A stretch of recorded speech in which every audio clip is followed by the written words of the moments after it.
जो लोग ईरान के सरेंडर का ख्वाब देख रहे हैं वह अपनी कब्र में इसे ले जाएंगे। ईरान के राष्ट्रपति ने 2 टूक ये बात कही है। नमस्कार, आप देख रहे हैं न्यूज़ 18 का डिजिटल प्लेटफॉर्म। मैं हूं आपके साथ श्रुति श्रीवास्तव। ईरान, अमेरिका और इजरायल के बीच चल रहा युद्ध 8वें दिन में पहुंच गया है। अमेरिकी राष्ट्रपति डोनाल्ड ट्रंप ने साफ कहा है कि ईरान के साथ कोई समझौता नहीं होगा और अमेरिका को सिर्फ उसका बिना शर्त सरेंडर चाहिए। इस बीच तेहरान और तेल अवीव पर हमले जारी हैं। सऊदी अरब ने भी अपने तेल क्षेत्र की ओर बढ़ रहे ड्रोन मार गिराने का दावा किया है। ईरान, अमेरिका और इजरायल के बीच चल रहा युद्ध अब 8वें दिन में पहुंच गया है और पश्चिम एशिया में हालात लगातार गंभीर होते जा रहे हैं।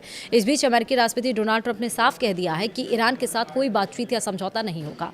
ट्रंप ने यह भी कहा कि अमेरिका को सिर्फ ईरान का बिना शर्त सरेंडर ही मंजूर है। ट्रंप ने अपने social media platform truth social पर लिखा, ईरान के साथ कोई डील नहीं होगी, सिर्फ अनकंडीशनल सरेंडर। उन्होंने यह भी कहा कि सरेंडर के बाद ईरान में नया नेतृत्व चुना जाएगा और अमेरिका अपने सहयोगी देशों के साथ मिलकर देश को फिर से खड़ा करने में मदद करेगा।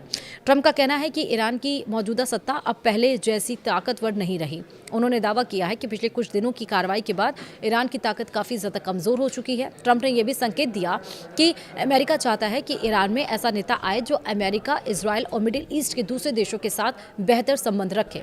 उन्होंने यह भी संकेत दिया है कि ईरान चाहे लोकतांत्रिक राज्य बने या इस्लामिक शासन ही रहे, उन्हें फर्क नहीं पड़ता। दूसरी ओर ईरान के राष्ट्रपति मसूद पेज़ेश्कियान ने कहा कि कुछ देश इस युद्ध में मध्यस्थता की कोशिश कर रहे हैं, लेकिन ईरान का मानना है कि बातचीत उन देशों से होनी चाहिए जिन्होंने यह संघर्ष शुरू किया। और इसी बीच जंग के मैदान में भी हमले जारी हैं। शनिवार तड़के ईरान की राजधानी तेहरान में जोरदार धमाकों की खबर आई। सोशल मीडिया पर सामने आया कि वीडियो में मेहराबाद एयरपोर्ट के पास आग लगा दी गई थी। इजरायली सेना ने दावा किया कि उसने तेहरान में नए हमले किए हैं और इसके जवाब में ईरान ने भी इजरायल के शहर तेल अवीव पर मिसाइल और रॉकेट हमले किए। वहीं सऊदी अरब ने बताया कि उसके एयर डिफेंस सिस्टम ने शायबह तेल क्षेत्र की ओर बढ़ रहे 4 ड्रोन मार गिराए हैं। इस युद्ध का असर नागरिक इलाकों पर भी पड़ रहा है।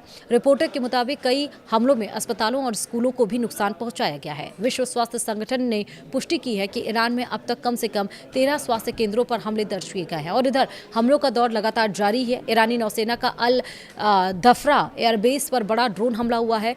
तस्नीम न्यूज़ एजेंसी का दावा है कि यूएई में अमेरिकी ठिकानों को निशाना बनाया गया है। IRGC ने यूएई के अल दफरा एयरबेस पर आत्मघाती ड्रोन दागे हैं। अमेरिकी एयर वॉरफेयर सेंटर और रडार सिस्टम तबाह करने का दावा है। वहीं अमेरिका और इजरायल के हमलों के बाद पिछले 8 दिनों में ईरान और लेबनान में मरने वालों की संख्या 1300 से ज़्यादा पहुंच गई है। क्षेत्र में लगातार हवाई हमले और जवाबी मिसाइल हमलों से हालात गंभीर बने हुए हैं। रिपोर्ट्स के मुताबिक ईरान में 1200 से ज़्यादा लोगों की मौत हुई है, जबकि लेबनान में भी 100 से अधिक लोग मारे गए हैं। इसके अलावा इजरायल में भी कुछ लोगों की मौत और कई घायल होने की खबर है। संयुक्त राष्ट्र और अंतर्राष्ट्रीय संगठनों ने नागरिक